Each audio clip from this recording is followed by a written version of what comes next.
Indefinite में जो है हमने सारा काम कर लिया ना, कैसे कैसे जो है सॉल्व करते हैं, आपका जो है पार्ट मेथड, सब्स्टिट्यूशन मेथड, हर एक चीज जो है बाकायदे सारी चीजें एक्सप्लेन करके ना मौजूद है।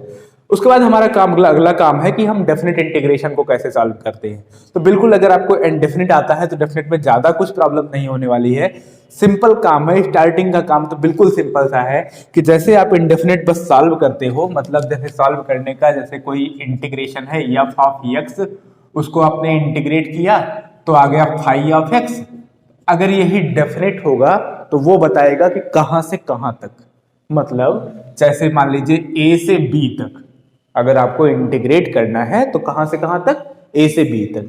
इंटीग्रेशन जो जनरली होता है वो एक एरिया की बात करता है।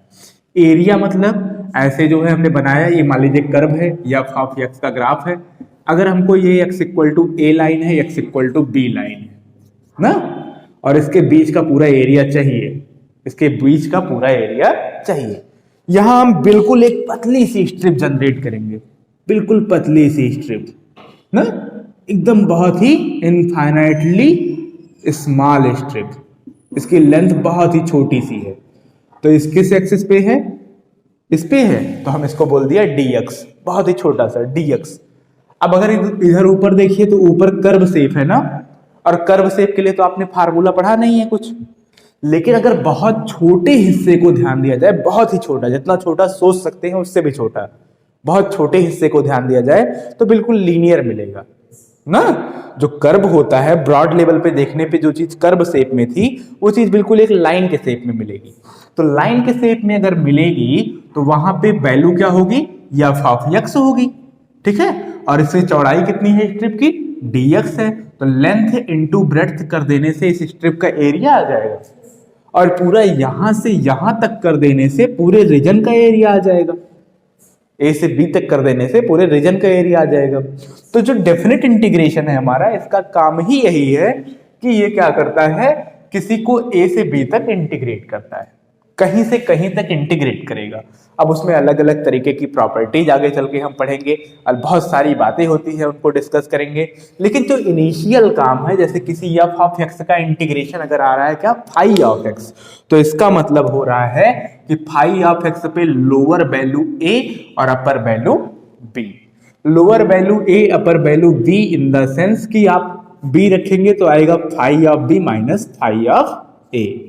जैसे अगर आपको पता है कि इंटीग्रेशन है एक्स स्क्वायर का, तो एक्स स्क्वायर का इंटीग्रेशन कितना होता है, x cube upon 3, x cube upon 3 plus constant आप लगाते हो। चलिए बाई चांस हमने लगा लिया, कांस्टेंट भी लगा लिया, तो हमने इसको मान लीजिए 2 से लेकर 5 तक इंटीग्रेट करना है, 2 से लेकर 5 तक की वैल्यू को एक्वायर करना है। तो यहां अब हम जो है फाइनल जब इंटीग्रेशन जैसे किया वैसे ही करेंगे, सारा काम वैसे करेंगे, बस lower limit to upper limit 5, lower limit to upper limit 5। तो फिर lower upper value minus lower value कर लेंगे और हमें वैल्यू मिल जाएगी, इस इंटीग्रेशन की वैल्यू मिल जाएगी। मतलब जब आप अपर वैल्यू करोगे तो आपको क्या मिलेगा, 5 का cube upon 3 plus constant, minus जब आप लोअर की वैल्यू करोगे तो क्या मिलेगा, 2 cube upon 3 plus constant, constant constant cut जाएगा, ठीक है। तो इसका मतलब क्या आ गया, 125/3 माइनस 8/3, मतलब 125 में से 8 गया, 117/3, जरा कैंसिल कर दीजिए, 3 3 जा 9 और 2 इधर आया, 3 9 जा 27, 39, ठीक है। एक बात यहां से और समझ में आई आपको क्या, कि कांस्टेंट रखने की डेफिनेट में कोई जरूरत नहीं है, कांस्टेंट अपर माइनस लोअर करोगे तो अपने आप कैंसिल हो जाना है। तो डेफिनेट इंटीग्रेशन में कांस्टेंट की कोई जरूरत नहीं होती है। एक बड़ी खास बात यह है कि इंटीग्रेशन जब आप करते हो 0 dx इनडेफिनेट में, तो 0 का इंटीग्रेशन क्या होगा, कोई ना कोई कांस्टेंट रहा होगा, क्योंकि इंटीग्रेशन क्या होता है, डिफरेंशिएशन का उल्टा होता है। तो कांस्टेंट का डिफरेंशिएशन 0 होता है, इसलिए 0 का इंटीग्रेशन क्या हो जाएगा, कांस्टेंट हो जाएगा। लेकिन अगर आप इसी को जो है डेफिनेट में करते हो, डेफिनेट में मान लीजिए कहीं से कहीं तक ए से बी तक करते हो, तो ये आएगा constant, lower limit a upper limit b, upper value रखोगे तो क्या मिलेगा, सी, क्योंकि कांस्टेंट है। एक्स की जगह रखो बी, एक्स है ही नहीं, लोअर वैल्यू रखो तो x है ही नहीं, तो क्या मिलेगा c, वो भी मिलेगा, c में से c गया 0। तो मतलब जीरो का इंटीग्रेशन डेफिनेट में इनडेफिनिट में एक कांस्टेंट होता है, और जीरो का इंटीग्रेशन इनडेफिनिट में क्या होता है, 0 होता है ना कमाल की बात।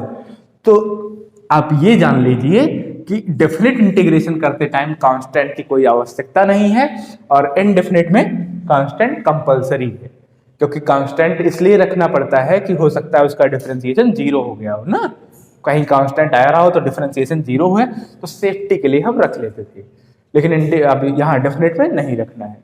एक काम हो गया। इवेल्युएट कैसे करेंगे, जैसे काम करते थे वैसे ही सारा काम करेंगे, बस लास्ट में क्या करेंगे, एक स्टेप और बढ़ गया, अपर वैल्यू माइनस लोअर वैल्यू। हमेशा इंटीग्रेशन में आपको यहाँ से कहाँ तक ये चीज दी रहेगी, तो यहाँ पे आप जो है ऊपर वाले को मानेंगे अपर वैल्यू, नीचे वाले को मानेंगे लोअर वैल्यू, और upper value minus lower value कर देंगे, आपको इंटीग्रेशन की वैल्यू मिल जाएगी। जैसे स्टार्टिंग में बेसिक सा बिल्कुल है, बेसिक लेक्चर है, समझिए 0 से शुरू कर रहे हैं हम एकदम, तो छोटे छोटे सवाल जो है कुछ उठाइए और देखते हैं कैसे काम करते हैं। इस पे बेस्ड आपकी जो है एनसीईआरटी से देखिए अगर आप, तो एक्सरसाइज 7.9 हो जाएगी। आरडी शर्मा में आप सेकंड बुक में पहुंच गए हैं, ठीक है। अब जाके जैसे मान लीजिए हमें इंटीग्रेट करना है 1/x+7, i equal to integration of 1/x+7 कहां से कहां तक, -2 से 3 तक, ठीक है। बताइए जरा, आप पहले से ही जानते हैं 1/x+7 का इंटीग्रल क्या होगा, log ऑफ x+7 ना, बिल्कुल सही जवाब, log ऑफ x+7, जिसपे लोअर वैल्यू कितनी है, -2, अपर वैल्यू 3। अपर वैल्यू रख दीजिए जरा, 3 + 7 मतलब 10 ना, माइनस लोअर वैल्यू रख दीजिए जरा 5, और जो है log m minus log n कब होता है, हाँ जब m अपॉन n होता है, मतलब log 2। हो गया, इंटीग्रेट हो गया। कठिन है, आसान है ना एकदम। ऐसे ही कुछ बेसिक से सवाल और उठाइए, उनको भी सॉल्व करके देख लेते हैं।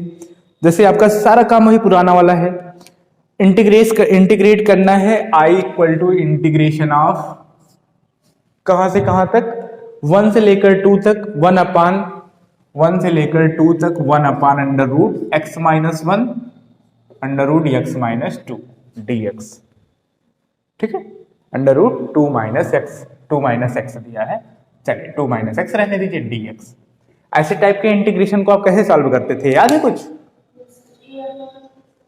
ये कैसा है, 1/√ax² + bx + c टाइप का है, तो इसको हम क्या करते थे, पहले कंप्लीटिंग स्क्वायर मेथड से बनाते थे। तो पहले मल्टीप्लाई कर लीजिए, तभी तो कंप्लीटिंग स्क्वायर बनाएंगे। तो क्या आएगा मल्टीप्लाई करने पे, 2x + x 3x ना, ये x मल्टीप्लाई करेगा 2x -1 मल्टीप्लाई करेगा -x में, तब भी x आएगा, तो 3x, और ये -x² -2, ठीक है, dx।